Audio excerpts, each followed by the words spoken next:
चीजें जीवन में होना चाहिए। एक तो नित्य घर में भगवान का पूजन, वर्णन है देवानाम पूजा चैवा ब्राह्मणानाम च दानतः, देवताओं का नित्य पूजन, ब्राह्मणों को दान दक्षिणा, तपोदिक्याच व्रत, भले ही 8 दिन में, 15 दिन में, महीने में 1 दिन आप व्रत करें। इस कलयुग में व्रत जीव के उद्धार का एक परम साधन है। इसमें आप विश्वास रखिए, स्वास्थ्य तो ठीक रहेगा ही। व्रत करने वाले लोगों को कैंसर नहीं हो सकता, ये डॉक्टर्स लोग मान चुके हैं। व्रत करने से बॉडी में गांठ नहीं होती, व्रत करने से बॉडी में इन्फेक्शन नहीं होता, व्रत करने से कभी हीमोग्लोबिन कम नहीं हो सकता। व्रत के द्वारा ऊर्जा बढ़ती है, व्रत के द्वारा ताकत बढ़ती है। 3000 वर्ष तक माता परंभा पार्वती ने व्रत करके महादेव को प्राप्त किया था। ध्रुव जी महाराज ने बहुत लंबा तप करके, व्रत करके भगवान नारायण को प्राप्त किया था। तप की बहुत बड़ी महिमा है अपने आप में, तप की बहुत बड़ी महिमा है। तो जो 4 बातें बताई गई हैं, सबसे पहला है नित्य भगवत पूजन कीजिएगा, और दूसरी बात है रोज ब्राह्मण को नहीं आप बुला सकते हैं तो आप एकादशी के बाद द्वादशी आती है उस दिन बुलाइए, अमावस्या को बुलाइए, पूर्णिमा को बुलाइए, और बच्चों का जन्मदिन होता है तब बुलाइए, और आपकी शादी की तिथि चल करके आती है उस दिन बुलाइए। सनातन धर्म जिंदा बना रहेगा, बिल्कुल धर्म को ताकत मिलेगी। आज की कथा में इन 4 बातों को बिल्कुल भूल मत जाना। शिव महापुराण की कथा पीछे भी सुना के आया हूँ, अभी मैं कलकत्ता में से पुराण की कथा गा रहा था, लेकिन इस कथा का अपने आप में एक बड़ा अद्भुत आनंद होगा। और मेरी व्यासपीठ बिना प्रमाण को तो कोई बात करती ही नहीं है। कल श्री प्रदीप मिश्रा जी बोल रहे थे कि मैंने श्री शिवाय नमस्तुभ्यम की बात कही तो सभी वक्ताओं ने मेरा विरोध किया, लेकिन एक ऐसे कौशिक महाराज थे जिन्होंने मेरा समर्थन किया। तो जो बात समर्थन की होगी तो उसमें तो समर्थन बिल्कुल किया जाएगा। तो ये ग्रंथ हमें जो बोलते हैं, ग्रंथ जो हमें कहते हैं, उनकी आज्ञा का हमें और आपको पालन करना चाहिए। सिर्फ श्री शिवाय नमस्तुभ्यम ही नहीं, श्री शिवाय नमस्तुभ्यम में भगवान महादेव की महिमा का वर्णन है। आप शंकर जी का कोई भी नाम ले लेते हैं, जो उनका मुख इतना पवित्र हो जाता है, जितनी पवित्र गंगा माँ होती है उतना पवित्र हो जाता है। तो एक बार भगवान शंकर का मुख से नाम ले लेता है तो उसके मुख का दर्शन करने से व्यक्ति को प्रयाग में त्रिवेणी नहाने का फल प्राप्त हो जाता है। ऐसा से महापुराण के अंतर्गत लिखा है। आप किसी भी देवी देवता के भक्त क्यों ना हो, मैं अपने शिष्यों को जब दीक्षा देता हूँ, जो मंत्र देता हूँ वो देता हूँ, लेकिन उसके साथ महादेव का मंत्र जरूर सुनाता हूँ, क्योंकि शंकर के बिना जीवन में भक्ति नहीं आ सकती। मृत्यु का डिपार्टमेंट इसके पास में है, इसके बिना नहीं है, कुछ भी नहीं है। मौत का डिपार्टमेंट इसके हाथ में है। टीवी चलाइए, इधर ध्यान रखो पूरा। बोलिए शंकर भगवान की जय हो। तो देवानाम पूज्या चैवा ब्राह्मणानाम च दानतः तपोधिक्याच। तीसरी बात है व्रत अवश्य में जरूर व्रत कीजिएगा। इसके द्वारा भोगों की प्राप्ति होती है, इसके द्वारा संसार की सभी भौतिक वस्तुएं भी मिल जाती हैं। इसमें बिल्कुल भी कोई इसमें सोचने की बिल्कुल बात नहीं है। और एक दान की बात बताई है, कलऊ केवल दान, कलऊ दानम केवलम। कल काल में दान की बड़ी महिमा, इसलिए गोस्वामी जी ने कहा था कलयुग युग समान नहीं, जो कर नर विश्वास। यदि कोई व्यक्ति विश्वास कर ले तो कलयुग के समान कोई दूसरा युग नहीं है। इसलिए तो इस युग में थोड़ा करने से ज़्यादा प्राप्त हो जाता है। और युगों में ज़्यादा करते थे तब मिलता था, इस युग में थोड़ा करने पर बहुत ज़्यादा मिलता है। ये कलयुग की महिमा। वर्णन है कि 12 वर्ष तीर्थों में सतयुग में रहते थे, उससे जितना मिलता था कलयुग में तीर्थों में 1 दिन 1 रात रहने से उतने फल की प्राप्ति हो जाती है। इसलिए तो मैंने कहा कभी भी आप तीर्थ में जाओ तो इतना सा समय, इतना सा टाइम लेकर के जाओ कि 1 रात्रि आपको तीर्थ में रहने का सौभाग्य प्राप्त हो जाए। इस कलयुग में 1 रात तीर्थ में आप रह के आ गए तो समझ लीजिएगा। ध्यान इधर रहो, मोबाइल सबके जमा कर दूंगा, इधर ध्यान रखो मेरे।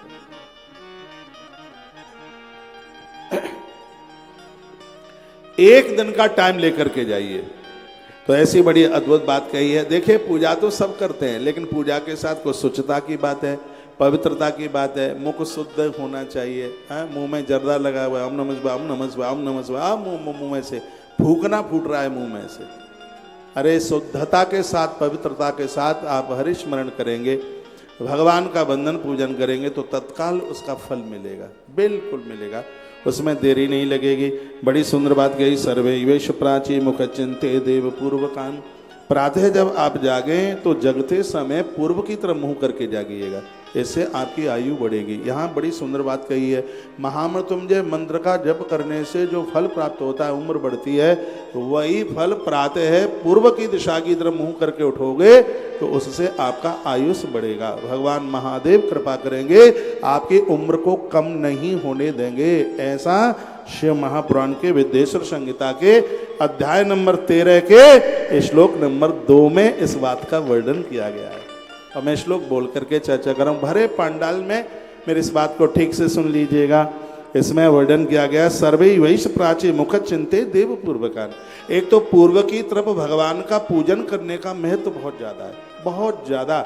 इससे आपके घर में समृद्धि बढ़ती है, आपका वैभव बढ़ता है। और इसमें बड़ी सुंदर बात कही है, पूर्व दिशा की तरफ मुख करके आप पूजन करते हैं तो घर का वास्तु दोष समाप्त हो जाता है, और उत्तर की दिशा की तरफ मुंह करके पूजन करते हो तो घर का पितृ दोष समाप्त हो जाता है हमेशा के लिए। एक बार फिर सुनिए, पूर्व की दिशा की तरफ मुख करके आप पूजा करोगे तो इसमें 2 बातें बताई हैं, एक तो वास्तु दोष समाप्त होगा, एक आयुष उम्र बढ़ेगी।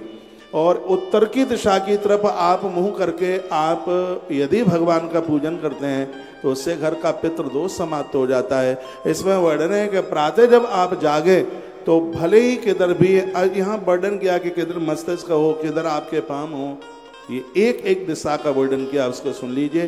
पूर्व दिशा की तरफ मुख करके आप खड़े होते हैं तो इससे आपका आयुष बढ़ता है।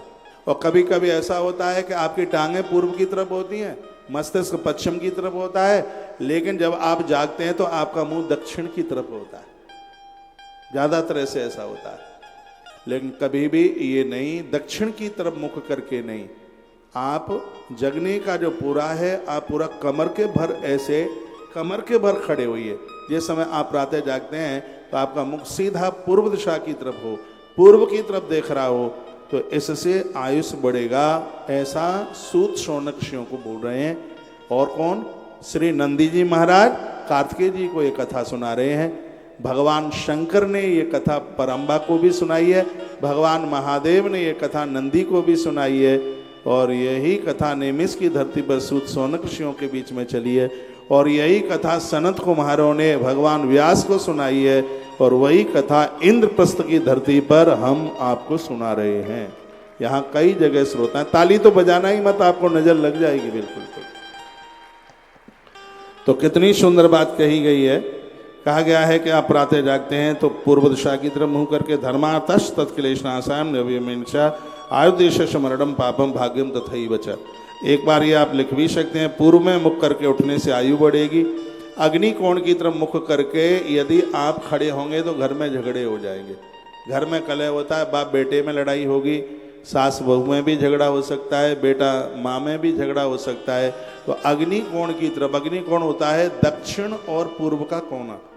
जब भी आप जागते हैं तो मुख उधर न हो। देखो ये छोटे छोटे टिप्स हैं, यदि इनको एक आध दिन हो जाए तो उसकी कोई ऐसी दिक्कत नहीं है, लेकिन जो नियम पूर्वक, इसलिए ग्रंथों में कहा गया है, महात्मा याज्ञवल्क्य ने अपनी स्मृति में लिखा है, सुनिए, उसमें वर्णन है कि मंदिर रोज घर में नहीं बदलना चाहिए, लेकिन घर में बेडरूम में हर महीने उसको बदलें, हर महीना उसको बदलें, उसको चिगाएं, उसको थोड़ा सा उसको उस जगह से उसको इधर उधर करें। मत्स्य पुराण में वास्तु में ऐसा वर्णन किया है। सबसे ज़्यादा वास्तु शास्त्र की जो बात है वो मत्स्य पुराण में है। उसकी एक दो बात मैं आपको बोले देता हूँ। यदि किसी के घर का फौजी है और अपनी ड्यूटी से रात के समय में घर में प्रवेश कर रहा है, रात में आ रहा है, तो फौजी व्यक्ति, सैनिक व्यक्ति रात्रि के समय में घर में प्रवेश ना करे। यदि रात में जा रहा है तो मौसी के यहाँ रुक जाए, बुआ के यहाँ रुक जाए, ये मत्स्य पुराण में वर्णन है। यदि बेटा बहू को लेकर के आया है, पहली बार शादी होकर के आई है, तो उसको दिन में अंदर घर में प्रवेश ना किया जाए, उसको चबूतरे पर बैठाइए, सूर्य अस्तांचल की तरफ हो जाता है तब वर वधू की आरती उतारिए, उसके बाद उसको घर में लेकर के जाइए। ये बातें कौन सुनाएगा आपको? ये बातें हमारे ग्रंथों में वर्णित की गई हैं। जब तक चौखट किवाड़ खिड़कियां न लग जाएं तब तक नए घर में प्रवेश न करें। नहीं तो बाथरूमों पर पर्दा डले रहते हैं नए घर में एंट्री करते समय। मत्स्य पुराण ने उसका बिल्कुल विरोध किया है। तो ऐसी भगवान महादेव की जो शंकर की कथा आप सुन रहे हैं वो बड़ी अद्भुत है। नए घर में प्रवेश कर रहे हैं, चूल्हा जलाएं तो सबसे पहले उसके ऊपर खीर बनाएं। इससे आपके घर की संपदा नहीं रुकेगी, आपके घर की बरकत नहीं रुकेगी। सबसे पहले मिट्टी का भरा हुआ घड़ा खरीद कर आए, सुपारी लेकर के आए। लेकिन आप मानते नहीं, आप तो फ्रिज लेकर के आएंगे, श्रृंगारदानी लेकर के आएंगे, मोटा वाला बेड लेकर के आएंगे। आप तो नए घर में ये चीज़ें लेके आते हैं। और मैं 4 साल से चिल्ला चिल्ला के कह रहा हूँ। फिर वास्तु शास्त्रियों को दिखाते रहते हैं पूरा का पूरा, और वो आपसे 11,000 रुपया ले लेता है। कुछ होता जाता कुछ है नहीं, और मैं फ्री फंड में बताता रहता हूँ, सुनने को तैयार नहीं होते। अरे अपने भाग्य के निर्माता आप खुद बनिए, आनंद हो जाएगा। एक बार जयकारा लगाइए, बोल बांके बिहारी लाल की जय हो। दूसरा जयकारा लगाइए, बोली शंकर भगवान की जय हो। तो ये बात लिखने के लायक है। और बात क्या है? बात यह है कि पूर्व की तरफ खड़े होते हैं तो उम्र बढ़ेगी, अग्निकोण की तरफ मुंह करके आप सोते हैं तो इससे परिवार में द्वेष हो जाएगा। और दक्षिण की तरफ मुंह करके सोते हैं तो मौत भी हो जाए तो आश्चर्य मत मानिए।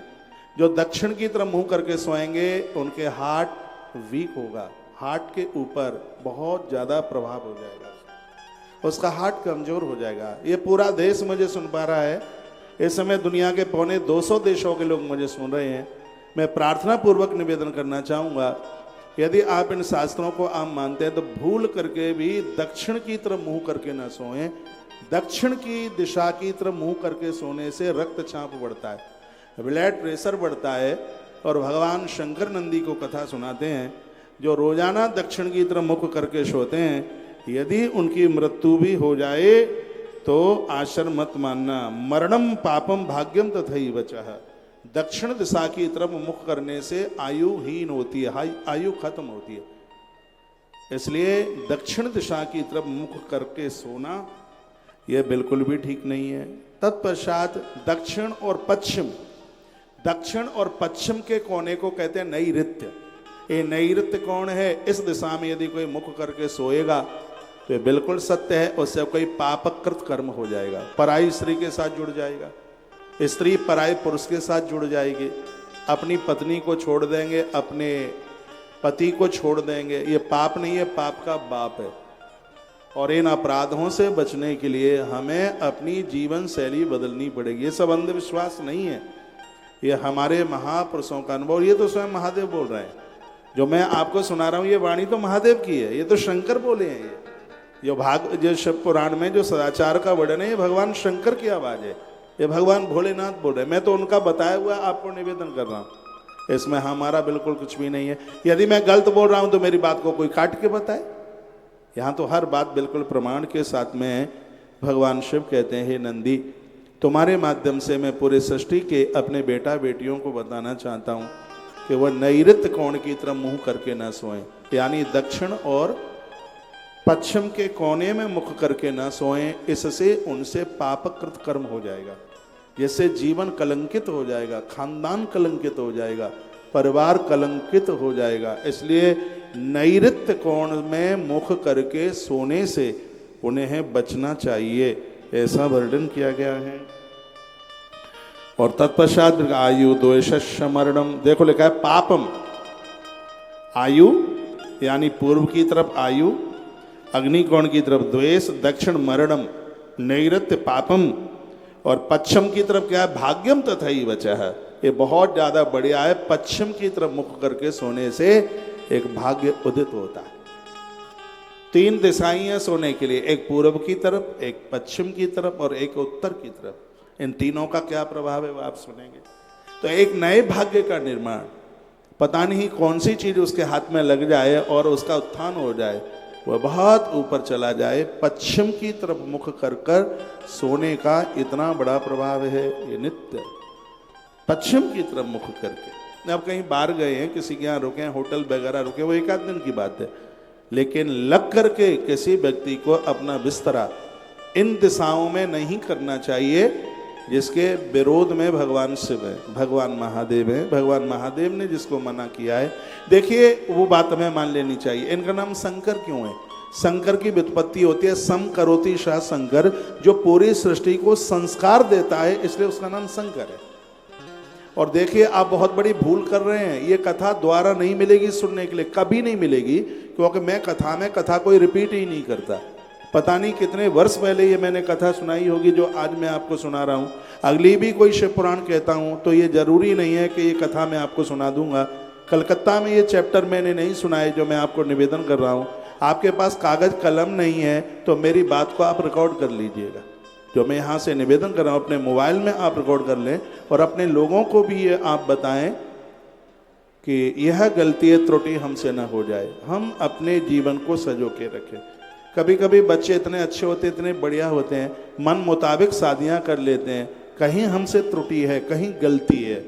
और ये युवा पीढ़ी के लिए एक बिल्कुल वरदान की तरह मैं कहूँगा, जूते चप्पल पहन करके कभी भी भोजन न करें, रात को जुराब पहन करके सोएं नहीं, इससे भी रक्तचाप बढ़ता है और माथे की भ्रकुटी में दर्द बनता है। सुन लीजिए, लंबे नाखून रखने से लीवर डैमेज होता है। आप कहोगे वो कैसे हो जाएगा? यदि नाखून का पानी पेट में गया, लंबे लंबे नाखून में विष होता है। हम बहुत छोटे हुआ करते थे तो दादी कहती थी बेटा खुजा मत लेना, विष बढ़ जाएगा। नाखून से खुजाने पर विष बढ़ जाता, किसी को नाखून लग जाए तो वो पक जाता था, ये तो आपको भी पता होगा।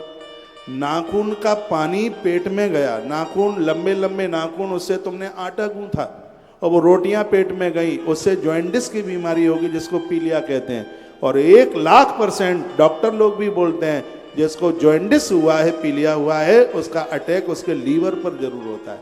और जिसका लीवर किडनी ही बस्ट हो जाए तो उसकी जिंदगी में बचा क्या है? बाल कुछ बढ़ाने के लिए उनको तो आपने कटाना शुरू कर दिया है और नाखून काटने के लिए उनको बढ़ाना शुरू कर दिया है। तो ऐसे सूपनखा के कल्चर में जीने की जरूरत नहीं है। सूपनखा लंका की थी, भारत की नहीं। भारत की तो हमारी माता जानकी है, तो हमें तो माता जानकी के कल्चर में जिंदगी जीने की आवश्यकता है। इसलिए तो हमने एक ऐसा तेल बना दिया जिससे आपकी चोटी सबरी मैया जैसी हो जाए, सबरी माता जैसी। ऐसा तेल 6 महीना लगे मुझे उस तेल को बनाने में, लोगों को 4 दिन में फायदा। हमारे आचार्य राममोहन शास्त्री जी मुझे कहते महाराज जी मेरे आगे के बाल कम हो गए थे, द्वारा से निकल करके आ गए। एक बेटी मुझे अभी 3 दिन पहले, बेटी श्रेया अग्रवाल, मुझे बोलते मेरा बाल नहीं कैसे भी बढ़ता, महाराज जी मेरी चोटी बढ़ना आरंभ हो गई है। मैंने कहा ये तेल मैंने बनाया इसलिए है जो माता हैप्पी कट दिखाई दे रही है, इनकी चोटी मां सबरी जैसी दिखे। जब से ये वैक्सीन लगी है बाल बहुत टूटे, हाँ बहुत ज्यादा। तो मैं एक बार वहीं लौट करके आ रहा हूं। मेरी व्यासपीठ आपको नाखून काटने के लिए बोलती है, तो मेरी बात भले ही मत मानिए, लेकिन मेरी व्यासपीठ की बात आप मान लीजिए। मैं फिर उसी ग्रंथ में चल के आ रहा हूँ, जैसे श्लोक का मैं व्याख्यान कर रहा हूँ। तो पश्चिम की तरफ मुख करके सोने से क्या मिलता है? एक भाग्य का निर्माण होता है, एक नया भाग्य जागता है, जीवन का डेवलपमेंट बढ़ता है। तो इसकी यह इतनी बड़ी महिमा है। और उसके तत्पश्चात फिर अगली बात बताई गई है, वो वह है कि वायव्य कोण की तरफ मुख करके सोने से रोग बढ़ेंगे, दवाई भी असर नहीं करेगी। ये वायव्य कोण कहाँ होता है? उत्तर और पश्चिम का जो कोना है उसको वायव्य कहते हैं। इधर मुख करके सोने से बीमारियां बढ़ेंगी, पेट में गैस बनेगी, पेट फूलेगा और भी तमाम तरह की थायराइड जैसी बीमारियां ये बढ़ जाएंगी।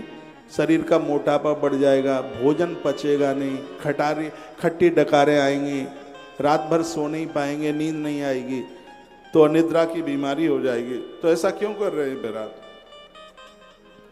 तो जो वायव्य कोण है ये बिल्कुल ठीक नहीं है।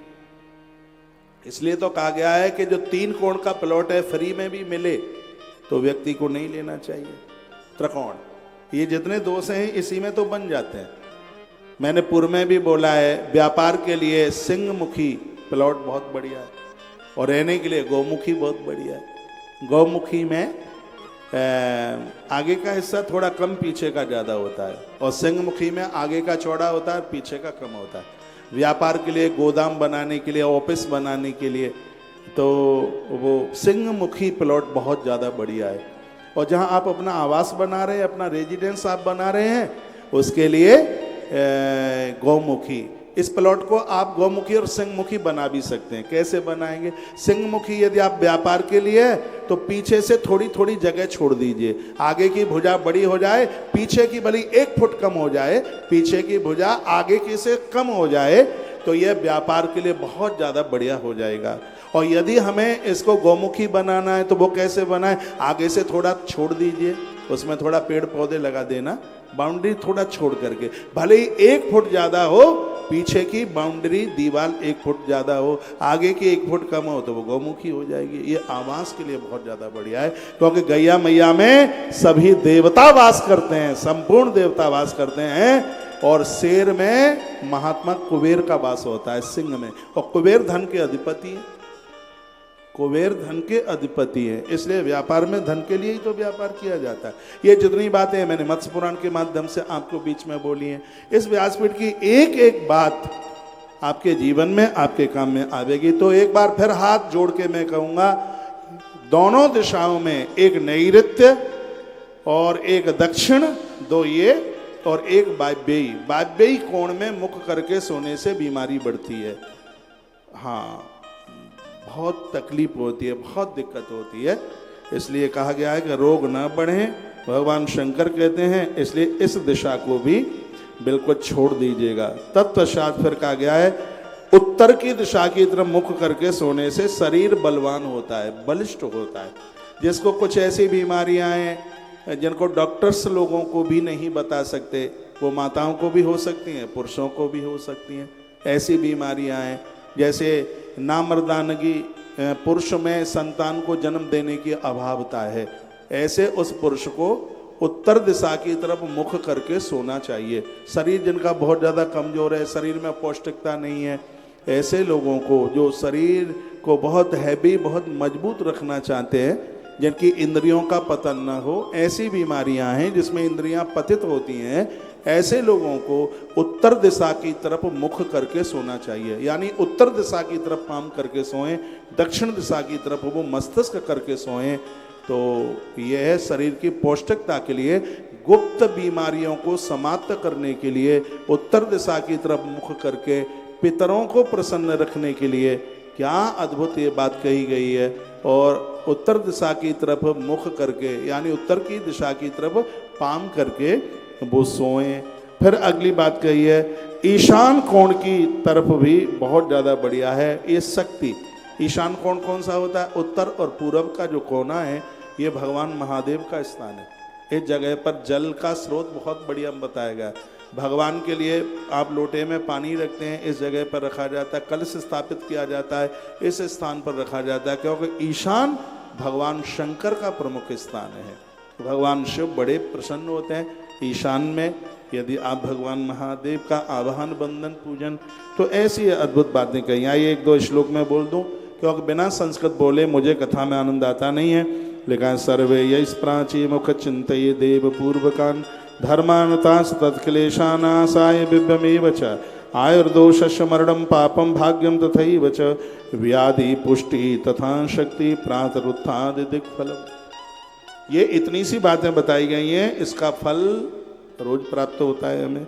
ग्रहा दूरम ततो गत्ता ब्रह्मता प्रावतस्तता उदमुखम समाविश्य प्रतिबंधे नदमुखा।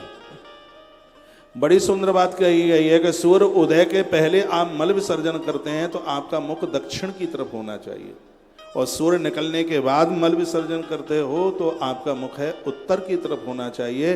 इससे शरीर में कभी व्याधि नहीं बनेगी, बीमारियां नहीं बनेंगी, ऐसा भी वर्णन किया गया है। आप देखेंगे गृहस्थियों के जीवन में ज़्यादातर ऐसे टॉयलेट का मुंह उत्तर की तरफ होता है, क्योंकि आप 8-9 बजे जगते हैं इसलिए।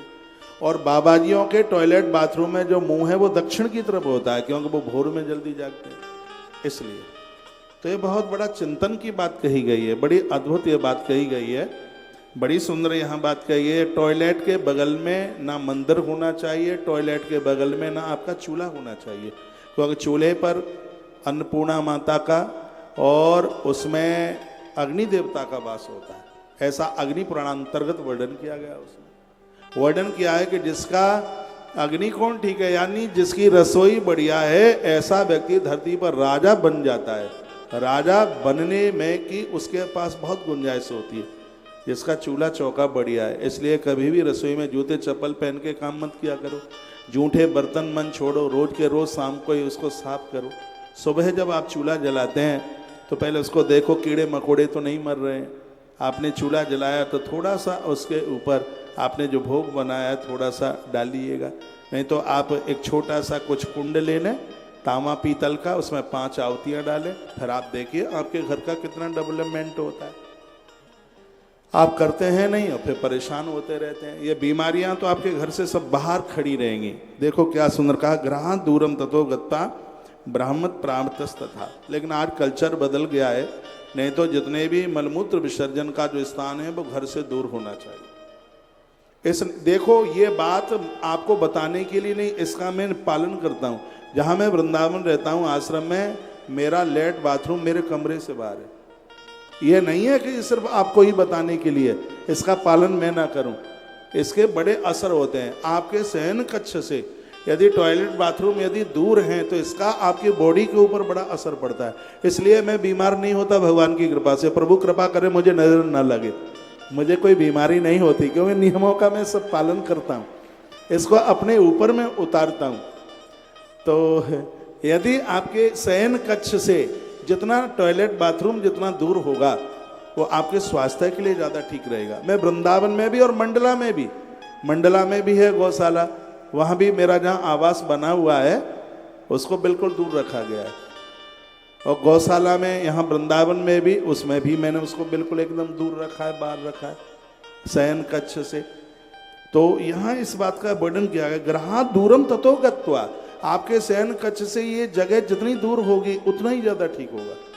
लेकिन एक आदमी आलसी 100 आलसी मरने के बाद एक एक पैदा हो रहे हैं इस कलयुग में। 100 आलसी मरे तो एक पैदा होता है। एक व्यक्ति कहता रात भर में सोया नहीं। मैंने कहा क्या हो गया था? कहा लाइट जल रही थी। मैंने कहा तो बंद क्यों नहीं की? कहा वो स्विच बेड के पास नहीं था, सामने की दीवार पर था। अब आप देखिए। एक आदमी कहता कि रात को मेरा पेट फूल गया।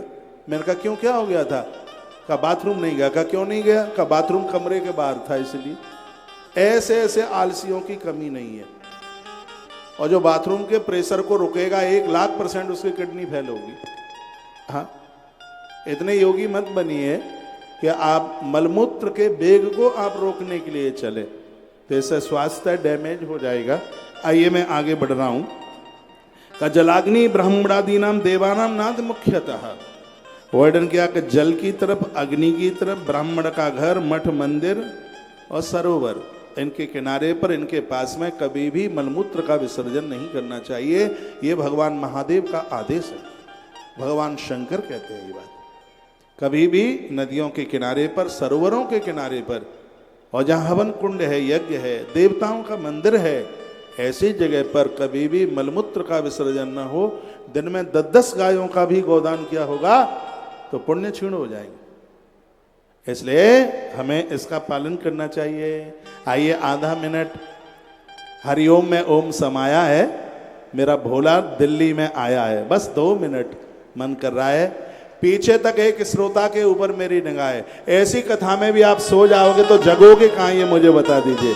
और मैं पहले यहाँ बोल के गया हूँ, कथा में सोने वाला बनेगा सांप और जो बगल में सो रहा होगा वो बनेगा सपेरा। इसलिए किसी की झपकी लगे तो थोड़ी कौनी लगा देना, कह देना दीदी तुम सांपिन बन जाओगी, हमें सपेरिन मत बनाई होगा। सिर्फ 1-1.5 कड़ी के साथ में हरि बोल।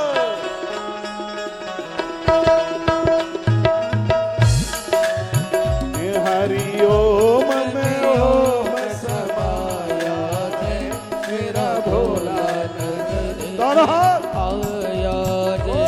हरिओम में ओम समाया है, मेरा भोला नगर में आया है। मेरा भोला नगर में आया है।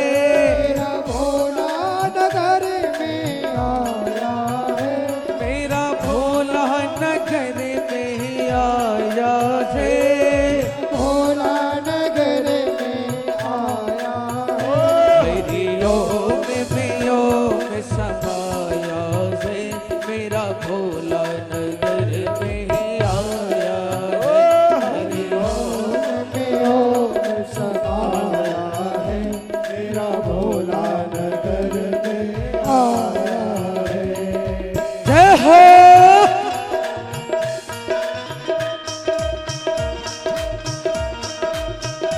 शंकर भगवान की जय हो।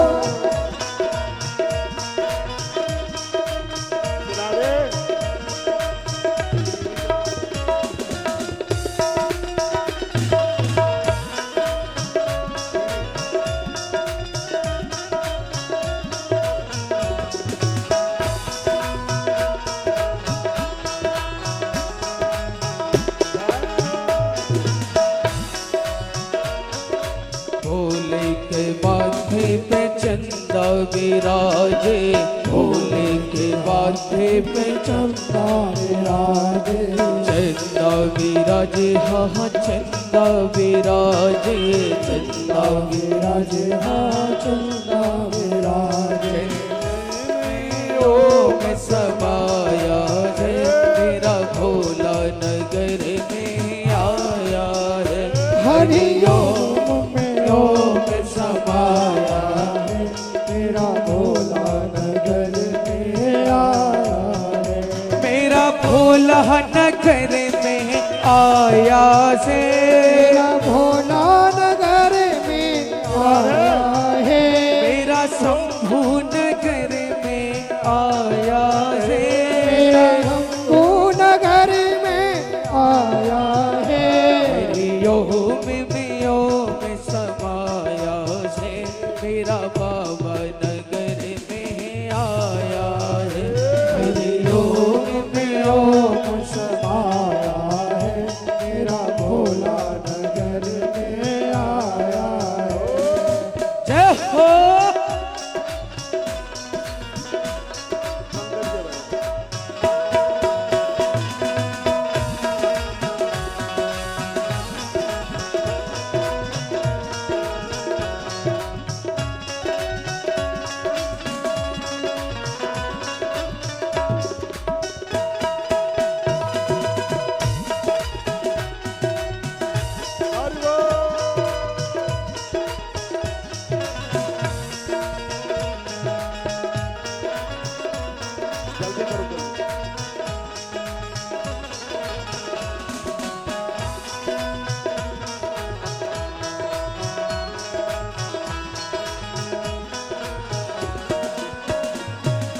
भोले के हाथों में डमरू विराजे, भोले के हाथों में डमरू विराजे, डमरू विराजे हाँ हाँ डमरू विराजे, डमरू विराजे हाँ डमरू विराजे।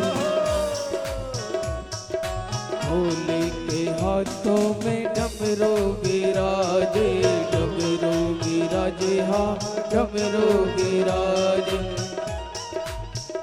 डमरू में ओम समाया है मेरा भोला नगर में आया है, डमरू में ओम समाया है मेरा भोला नगर में आया है। मेरा भोला नगर में आया है, भोला नगर में आया है। मेरा शंभू नगर में आया है, शंभू नगर में आया है। हरि ओम में ओम समाया है मेरा बाबा नगर में आया है, हरि ओम में ओम समाया है मेरा भोला नगर में आया है। जय हो। बोलिए महाकाल बाबा की।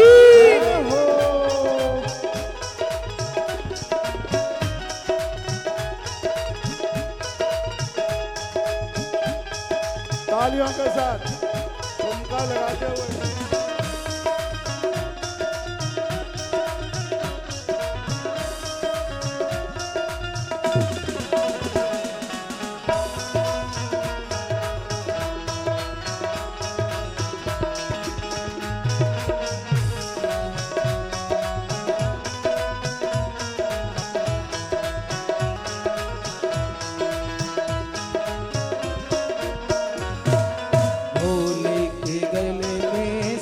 पे विराजे, भोले के गले में सर पे विराजे,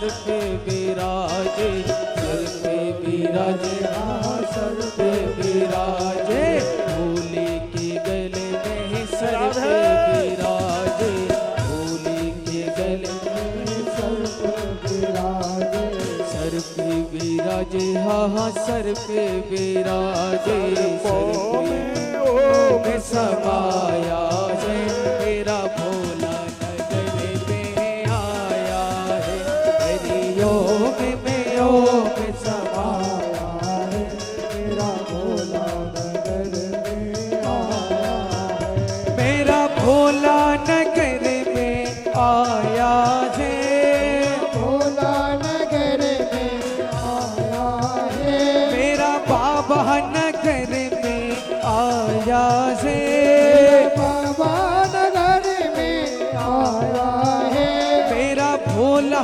नगर में आया है, भोला नगर में आया है, हरिओम में ओम समाया है मेरा बाबा नगर में आया है, हरिओम में ओम समाया है मेरा भोला नगर में आया है।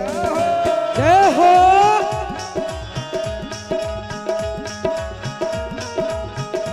पट्टेश्वर भगवान की जय हो।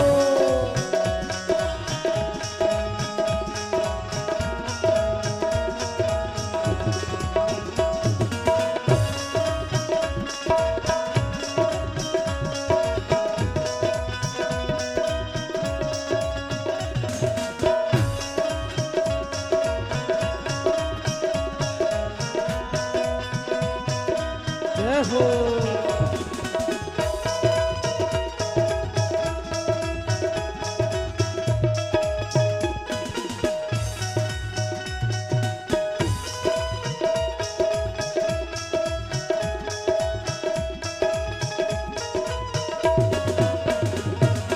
भोले के संग में गौरा विराजे, भोले के संग में गौरा विराजे, भोले के संग में गौरा विराजे, भोले के संग में गौरा विराजे, गौरा विराजे, हाँ हाँ गौरा विराजे, गौरा विराजे, हाँ गौरा विराजे, में गणपत समाया है मेरा भोला नगर में आया है, हरिओम में ओम समाया है मेरा भोला नगर में आया है, मेरा भोला नगर में आया है, बाबा नगर में आया है, मेरा बाबा नगर में आया है, मेरा शंभू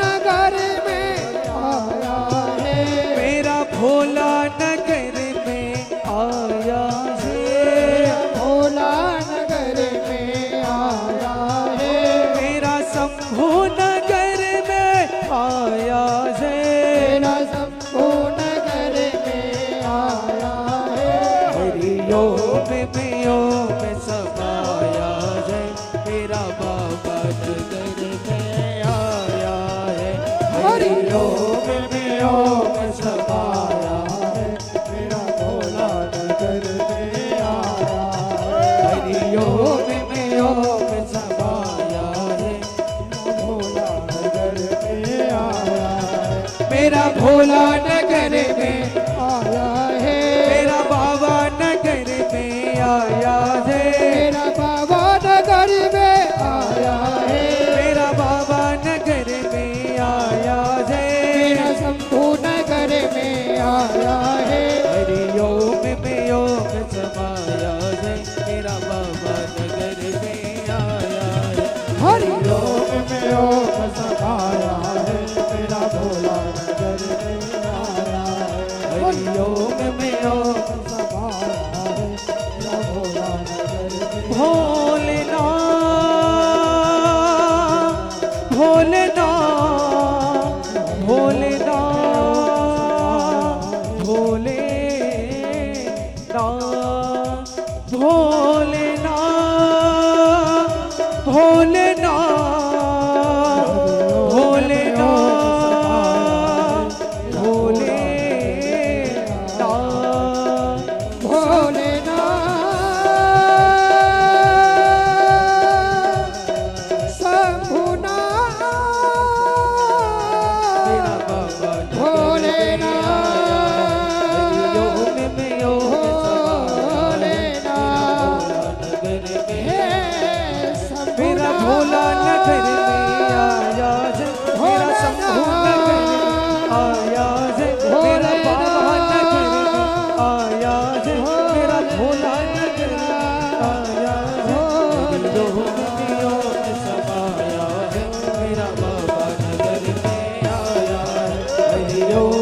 योग समाया है मेरा भोला नगर में आया है।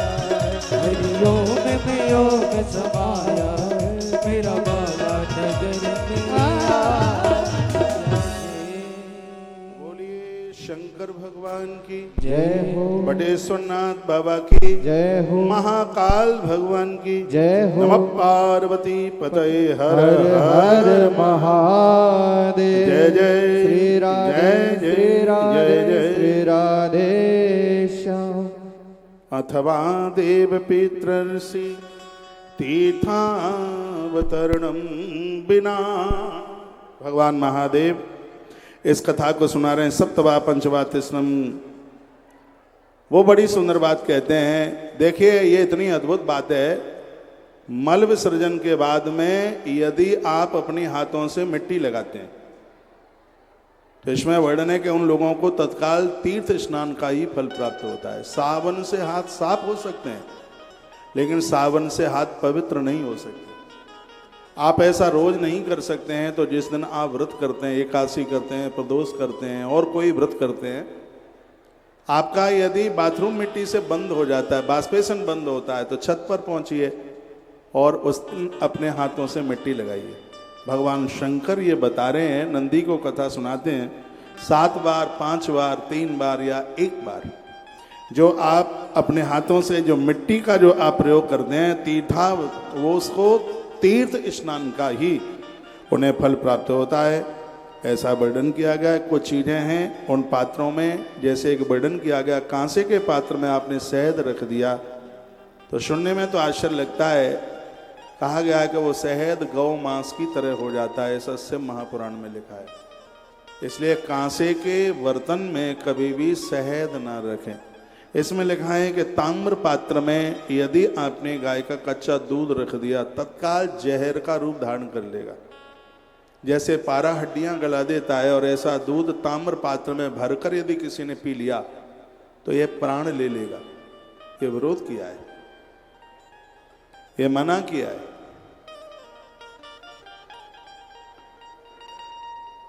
येन केनच पात्रेण काष्ठेन च जलाद वही कार्यम संत जनिम त्यज्या। वर्णन बहुत बड़ी अद्भुत बातें कही गई हैं ग्रंथ में, और ये बहुत समझने के लायक बातें हैं। कहा गया बहुत लोग हाथ में ऐसे फूल रख करके भगवान को चढ़ाते हैं, लेकिन इसमें इसका विरोध किया है, पात्र में फूल रखिएगा। ये तो बहुतों के एक हाथ में फूल होता है और दूसरे हाथ से उसको चढ़ाते हैं, नहीं, फूल पात्र में ही होना चाहिए। पात्र में रख करके फिर एक एक करके भगवान को आप चढ़ाइए। आगे के अध्याय में आप सुनेंगे भगवान महादेव को जो आप बेलपत्र चढ़ाते हैं, बेलपत्र चढ़ाने का भी एक तरीका है। उसमें क्या करना है, जब बेल महात्म्य में पूरी बात कहूँगा, बेल पत्रों को साफ सुथरा करके रात भर उसको गंगा जल में डालिए, सुबह सूती वस्त्र से उसको पोंछिए, फिर उसके ऊपर अपने इष्ट का नाम लिख दीजिए। ओम लिखिए, राम लिखिए, कृष्ण लिखिए, श्याम लिखिए। ये कुछ भी नहीं लिख सकते हो तो बेल पत्र को सीधा डायरेक्ट नहीं, उसको रोली में या उसको चंदन में थोड़ा उसको डुबोकर उस पर लगा करके उसके बाद फिर भगवान को आप चढ़ाइए, तो एक बेलपत्र आपको 1 करोड़ कन्यादान का फल दे देगा, ऐसा शिव पुराण में लिखा है।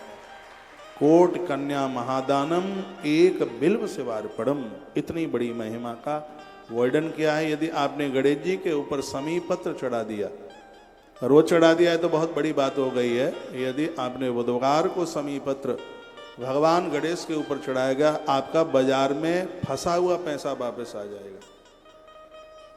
गणेश जी के ऊपर आपने गुड़ का भोग लगा दिया है, गणेश जी को 21 दूर्वा आपने चढ़ा दी। अभी मैंने कुछ दिनों पहले समीपत्र गरुण पुराण में पढ़ा है, कहा समीपत्र का जन्म ही भगवान गणेश की कृपा से हुआ है।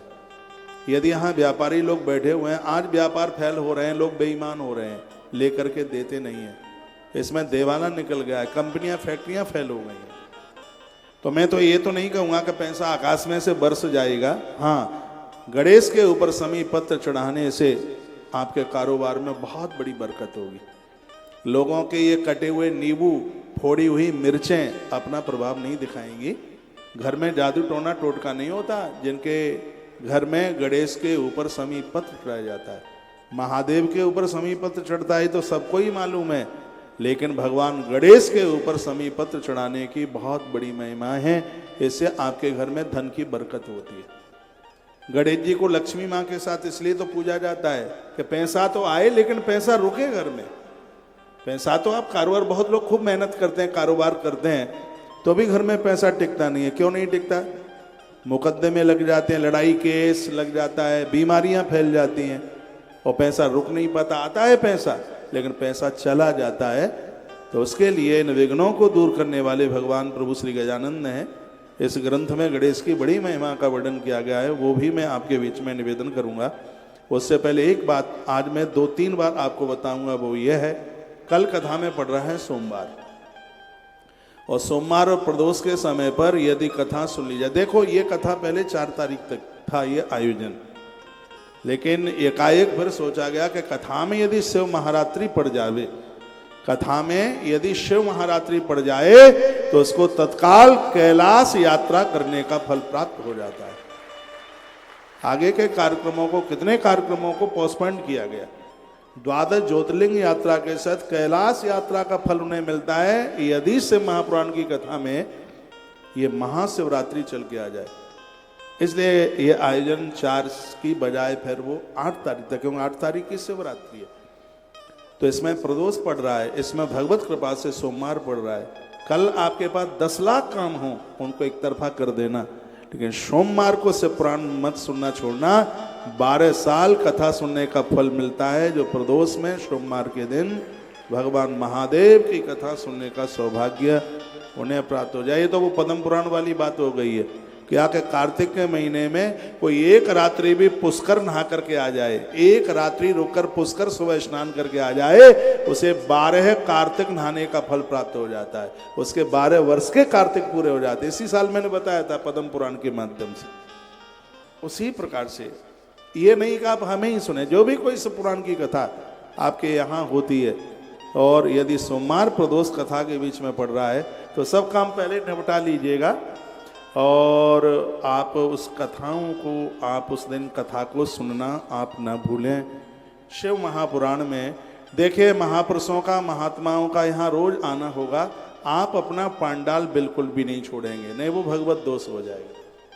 संत दर्श जिमि पात कटे रही, ये जरूरी नहीं कि उनको हम स्पर्श ही करें।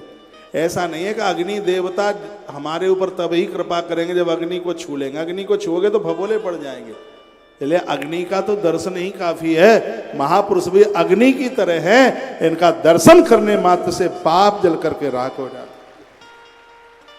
उनके तो आप दर्शन कीजिए, महापुरुषों का दर्शन। ये हमारा बड़ा सौभाग्य है कि हमें इस व्यासपीठ के माध्यम से इतने महापुरुषों का दर्शन होने के लिए जा रहा है। कल भी हमारे मध्य में बड़े अद्भुत संत जनों का आगमन हो रहा है, परसों दरसों हर रोज। पूज्य कृष्णाचार्य जी महाराज जी, कौन नहीं जानता इस इलाके में, क्या पूरे क्षेत्र में कौन नहीं उन्हें जानता महाराज जी को। इतनी कृपामयी मूर्ति हैं, भगवान के इतने वो लाडले महापुरुष हैं। ऐसे संतों का दर्शन करने से पाप ही नहीं, ताप प्रताप और संताप तीनों के तीनों समाप्त हो जाते हैं। यदि उनकी कथा उड़ीसा में नहीं होती तो महाराज जी बोल रहे थे कि हमारा आशीर्वाद साथ में है और मैं जरूर आता। इन दिनों में उनकी कथा उड़ीसा में है, नहीं तो उनका अवश्य में उनका आगमन होता। उनका आशीर्वाद हमें मिल गया है। उन्होंने कृपा का हाथ वहीं से बढ़ा दिया, और संतों का तो हाथ जगन्नाथ का हाथ होता है, तो उनका आशीर्वाद हमें उनके यहाँ होने की अनुभूति कराता है। यहाँ पूज्य सुधांशु जी महाराज जी का आगमन हो रहा है, दीदी माँ रितंबरा दीदी का आगमन यहाँ हो रहा है, पूज्य कुमार स्वामी जी का भी यहाँ आगमन हो रहा है, और बहुत आनंद की बात है ददरुआ वाले महाराज जी का आगमन यहाँ हो रहा है। वो मुझे बिल्कुल बच्चे की तरह, संतों की तो अलौकिक ही संतान होती है। मैंने एक वार्षिक उत्सव पर वहाँ एक कथा करी है, डॉक्टर हनुमान जी को कथा सुनाई है। मैंने बहुत बार कहा है कि ददरुआ वाले महाराज जी की शक्ल तो बिल्कुल हनुमान जी जैसी नहीं, वो तो हनुमान ही है समझ लो। इन महापुरुषों का दर्शन करने से आनंद ही आनंद होता है। कथाएं तो बराबर चलती ही रहती हैं। कल श्री शिहोर वाले महाराज जी यहाँ देखिए बता ही रहे थे, यहाँ त्रिवेणी इसलिए यज्ञ भी हो रहा है, कथा भी हो रही है, और तीसरी बात है महात्माओं का दर्शन भी हो रहा है। भैया टीवी क्यों बंद हो जाता है तुम्हारा? ये चालू करो इधर आके। बोलिए शंकर भगवान की। जय हो। कोई नहीं है? श्री हनुमान जी महाराज की जय हो। जय जय श्री राधे जय जय श्री राधे जय जय। श्री राधे श्याम। तो आइए, जल देवा नमस्कृत्या मंत्र स्नान माचरित। बहुत अच्छी बात कही है। जिस समय आप नहा रहे हैं, सब महापुराण के इस दिव्य अद्भुत अध्यायों में बड़ी अच्छी बात कही है। स्नान करते समय जब आप नदियों का नाम लेते हैं, पीछे से स्नान करते समय आप जिस समय नदियों का नाम लेते हैं, देवताओं का नाम लेते हैं, तो घर में नहाने पर भी आपको गंगा स्नान का फल प्राप्त हो जाता है। गंगा माई के 15 नाम है, नहाते समय उनका नाम लीजिए, नदियों का नाम लीजिए। और यदि कुंभ स्मरण कर लेते हैं, कलश स्मरण कर लेते हैं, तो निश्चित रूप से स्नान करते समय आपको कुंभ का फल प्राप्त हो जाता है। जीवन के 2 काम ऐसे, एक जगह मौन रहिए और एक जगह बोलिए। जिस समय भोजन कर रहे हैं उस समय मौन रहिए, और जिस समय आप स्नान कर रहे हैं उस समय आप बोलिए, तो गंगा स्नान का ही फल प्राप्त होगा। तो वो बात बड़ी अच्छी बात कही। नदियों में जब आप प्रवेश कर रहे हैं तो जल देवान नमस्कृत है। जल का देवता है वरुण देव। जो नदी में स्नान करते समय वरुण देवता का आह्वान करते हैं, वो लोग कभी गूंगे और बहरे नहीं पैदा होंगे। ये बड़ी अच्छी बात कही गई है। और जो जल में बाथरूम करेंगे, मलमूत्र का विसर्जन करेंगे, तो वह शरीर से कहीं न कहीं अपांग, विकलांग और बड़ी दिक्कत और परेशानियों के साथ में, मैं माताओं को भी ये बात निवेदन करता रहता हूँ कि गर्भ में संतान है तो जरा इन सभी मर्यादाओं का पालन करके और एक सुबोध संतान को जन्म दें। ग्रंथ तो ये कहता है कि नदियों में स्नान करने को जा रहे हो तो पहले घर से नहा के जाइए। मेरे महाराज जी भी बोलते हैं, मेरे गुरुजी भी बोलते हैं इस बात कि वो कहते हैं कि मैं कभी बिना नहाए हुए मैंने कभी नदी में स्नान नहीं किया। और महाराज श्री जी से हमने सीखा है, हमने भी बिना नहाए हुए कभी नदी में डुबकी नहीं लगाई। नदी में स्नान, यहाँ तो लिखा है नाभि के नीचे का वस्त्र। कभी देखो नद्या तीर्थ स्नान तो स्नान वस्त्रम न शोधयेत। ये देखो क्या सुंदर बात कही है। विद्वांस तत्र तीर्थ इसमें कहा गया है तो स्नान वस्त्रम न शोधयेत। शरीर पर पहना हुआ कपड़ा जो गीला हो गया है उसको उतार करके, भूल करके भी उसको नदी में मन धोइए। उसको अपने थैले बैग में डाल करके लेके आइए, अपने जहाँ आप रुके हैं वहाँ ला करके उसको साफ सुथरा कीजिए, लेकिन बिल्कुल भी उसको नदी में ना धोएं। ऐसा वर्णन किया गया। ये न के देखो कितना सुंदर का, जूठे बर्तन नदियों में ना धोएं। पानी बाहर ले आएं, लेकिन जूठा बर्तन ये नहीं कि नदी के किनारे पर आपने खाया पिया और ज़्यादातर से देखा जाता है बर्तन उसी में डुबो दिए जाते हैं। इसके लिए शिव महापुराण में इसका विरोध किया गया है का ये बिल्कुल भी ठीक नहीं है। जो अपराध अधोवस्त्र नाभि के नीचे का कपड़ा नदी में धोने से जितना अपराध है, जूठे बर्तन भी नदियों में धोने से उतने अपराध की बात कही गई है। बापी कूप गृहात स्नान दुर्भम नयन बुधा। कहा गया है कि आप जल में थोड़ी दूरवा डाल करके नहाते हैं, बड़ा प्रभाव है। जल में तिल डाल करके, भगवान को काला तिल चढ़ता है, लेकिन स्नान के लिए सफ़ेद तिल डाला जाता है। उसमें थोड़ी पीली मिट्टी शरीर से लगा करके आप नहाते हैं तो उस स्नान का फल ही ज़्यादा हो जाता है। थोड़ा आंवले का चूर्ण शरीर पर लगा करके आप नहाते हैं तो इस स्नान का फल अपने आप में बहुत ज़्यादा हो जाता है। ऐसा अपना भारतवर्ष है जहाँ शुद्धि, पवित्रता, पूजा के लिए स्नान किया जाता है। ऐसे बहुत देश हैं जहाँ रात को 12 बजे लोग नहाते हैं, वो सिर्फ चमड़ी चमकाने के लिए। लेकिन हमारा ऐसा देश भारत है जहाँ कहा गया कि 1000 काम करने से पहले स्नान कीजिए। बहुत ध्यान से इस बात को सुनिएगा।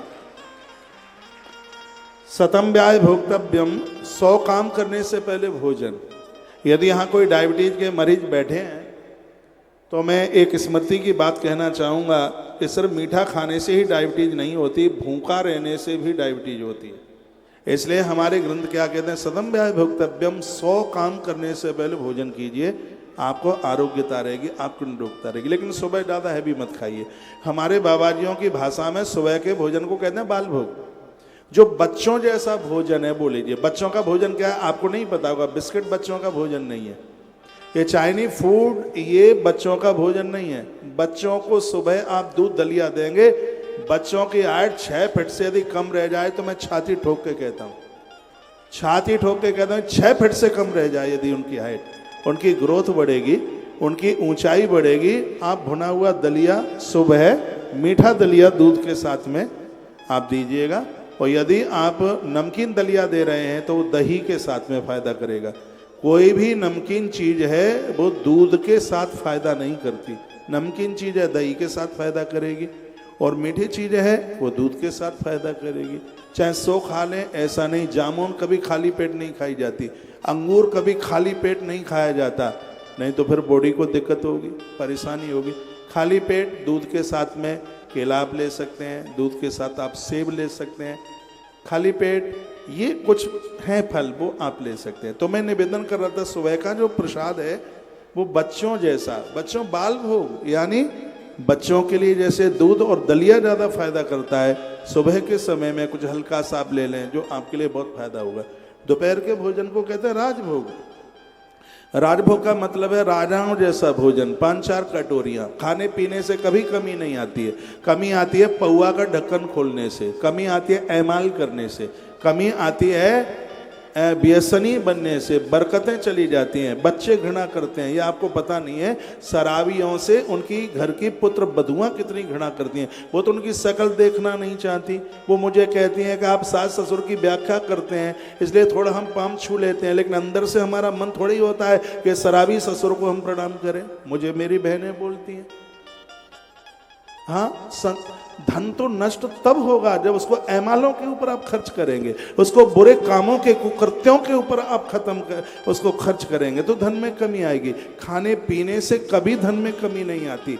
घर की आप रसोई की व्यवस्था को ठीक कीजिए। मैं आप लोगों के घरों में आता हूँ, आपका बाथरूम देखता हूँ, 50 तरह के ट्यूब पोता पाती के लिए रखे रहते हैं, 20 तरह के साबुन रखे हुए होते हैं, लेकिन आपकी रसोई में दाल मिलती नहीं है, आपकी रसोई में गुड़ मिलता नहीं है। मैं चीनी खाता नहीं और आपके घर में गुड़ मिलता नहीं, तो फिर ऐसा ही दूध पी के आ जाते हैं। फिर आपकी रसोई में 3 साल पुराना चावल मिले, आपकी उतार दूं भैया, वैसे अच्छा लग रहा था, उतर रहा है। आपकी रसोई में पुराना चावल नहीं मिलता, आपकी रसोई में गुड़ नहीं मिलता, आपकी रसोई में पता नहीं मट्ठा आपने कब से नहीं देखा होगा। दूध दही से भी ज़्यादा फायदा मट्ठा करता है। यदि किसी को बवासीर की बीमारी हो तो 3 दिन में ख़त्म होती है ये बीमारी। नारियल की जटा निकालो, उसको जलाओ और उसको जलाकर उस राख को मट्ठा में डालकर थोड़ा काला नमक डालकर उस मरीज को 3 दिन दे दीजिएगा, खूनी बवासीर भी पाइल समाप्त हो जाएगा। ये मट्ठा का प्रभाव है। उसको आप दही में डालते हो तो उतना प्रभावी नहीं होता, उसको आप मट्ठा में डाल देते हो तो तत्काल अपना असर दिखा देता है वह। लेकिन आपकी रसोई में मट्ठा नहीं मिलता। दही की कड़ी उतनी जोरदार नहीं होती जितना कि मट्ठा की कड़ी जितनी जोरदार होती है। आलू दही वाला उतना प्रभावी नहीं जितना कि मैनपुरी साइड के लोग बैठे हैं उनको पूछ लेना, जितना कि मट्ठा का आलू जितना प्रभावी होता है। मट्ठा के आलू का अपना प्रभाव। तैयार हो जाइए, अगला विशाल कार्यक्रम मैनपुरी की धरती पर है। गौ महामहोत्सव, दूसरा गौ महामहोत्सव मैनपुरी की धरती पर इतना बड़ा, इससे 2.5 गुना पंडाल ज्यादा है, इससे 2.5 गुना ज्यादा पंडाल है और बहुत बड़ा आयोजन। यह पूरा एरिया मेरा बना हुआ, मैंने बहुत कथाएं करी। अभी इटावा क्षेत्र में मैं कथा कर रहा था तो ये पहले से ही ये निश्चित कार्यक्रम है। हाँ, तो मैं कह रहा था मट्ठा आलू की महिमा मैनपुरी क्षेत्र के लोग, इटावा क्षेत्र के लोग बैठे हैं, उनको पूछ लीजिए। वहाँ शादियाँ ठीक से नहीं दावत मानी जाती जब तक मट्ठा आलू न बने तब तक। एक बार जयकारा लगाइए, बोले बांके बिहारी लाल की जय हो, बोलिए शंकर भगवान की जय हो। तो बड़ी सुंदर सी बातें कही गई हैं। जावाल कुत मंत्रेण भस्मनांच त्रिपुंडकम। आप अपनी संप्रदाय के अनुसार, अपने देवताओं के अनुसार माथे पर तिलक लगाएं। यहाँ से पुराण की कथा चल रही है इसलिए यहाँ त्रिपुंड की बात कही गई, से महापुराण की कथा है इसलिए यहाँ त्रिपुंड की बात कही गई है। आप अपनी परंपराओं के अनुसार तिलक जरूर लगाइए। तिलक की बड़ी महिमा है। चंदन महत पुण्यम सर्व पाप प्रणाशनम आपदा मपहर्तारम लक्ष्मी तिष्ठत सर्वदा। सुनिए, हम सनातनी लोगों के लिए माथे के ऊपर चंदन, तिलक, रोली ये जरूर होनी चाहिए। एक मुसलमान को देखिए, उसकी दाढ़ी से और उसके कैप टोपी से लोग पहचान लेते हैं। लेकिन धिक्कार हमारे हिंदू के लिए, दीवाल के सारे खड़े होकर के बाथरूम करता है, उसको लाज नहीं आती, उसको धोती पहनने में शर्म लगती है, जो कि हमारी भारतीय परंपराओं में धोती। यहाँ इतना बड़ा यज्ञ हो रहा है और आपको अंदर तक नहीं जाने दिया जा रहा है, इसमें बिल्कुल बुरा मत मानिए, उसके नियम बहुत ज़्यादा है। अतिरुद्र महायज्ञ है, उसको एक नियम के साथ, और मैं बहुत आनंद के साथ कह रहा हूँ, आपकी तरफ से इसमें आहुतियाँ हमारे ब्राह्मण डाल रहे हैं तो भी इसका फल आपको ही मिलने वाला है। उन नियमों को आप पूरा नहीं कर पाएंगे, उसको जमीन में सोना पड़ता है, फलियार ले करके रहना पड़ता है। माताओं के लिए हवन यज्ञ में साड़ी ही होनी चाहिए, लेकिन आजकल वो कौन सा सलवार सूट, उसके बिना ये बहनें रह नहीं पाती हैं।